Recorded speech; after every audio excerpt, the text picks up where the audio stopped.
Forbes Intel connects Caitlin Clark, 18-year-old pickleball star, to a concerning WNBA reality.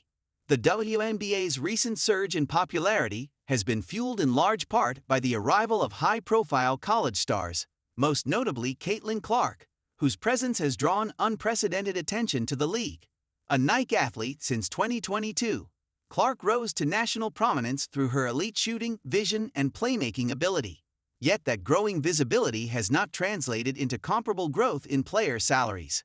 The disconnect has become a central point of contention in ongoing negotiations between the WNBA and the WNBA Players Association ahead of the 2026 season. A recent Forbes report further underscored the disparity by contrasting Clark's earnings with those of 18-year-old pickleball phenom Anna Leigh Waters.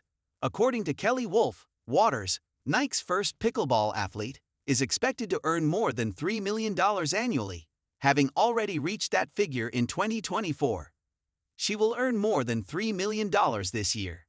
She has become the face of pickleball, and both the PPA Tour, Professional Pickleball Association, and MLP, Major League Pickleball, know that, Wolf confirmed to Forbes. The 18-year-old suggested annual income dwarfs Caitlin Clark's current annual WNBA salary of $76,535 by over 40 times. Waters, who turned professional at just 12 years old, is widely regarded as the top player in pickleball, with both athletes now representing Nike and commanding significant fan interest.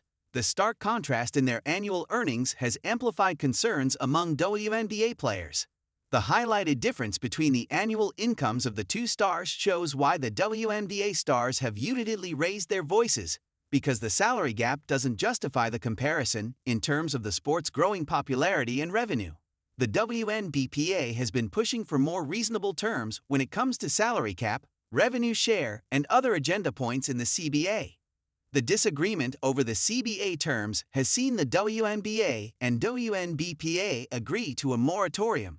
This not only prevents teams and players from getting into talks over contract extensions, delaying free agency deals, but also pushes the whole off-season timeline further up.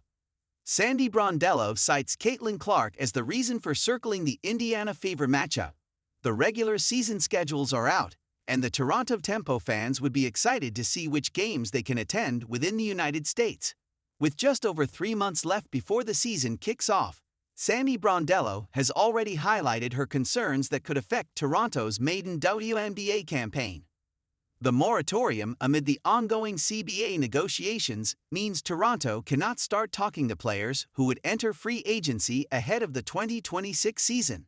Also, it pushes back the submission dates for protected players by each WNBA franchise ahead of the expansion draft. This again prevents the former New York Liberty head coach from shortlisting the unprotected players that would be available in the aforementioned draft. Amidst all these problems, there is also an air of excitement regarding the potential matchups the schedule has thrown up.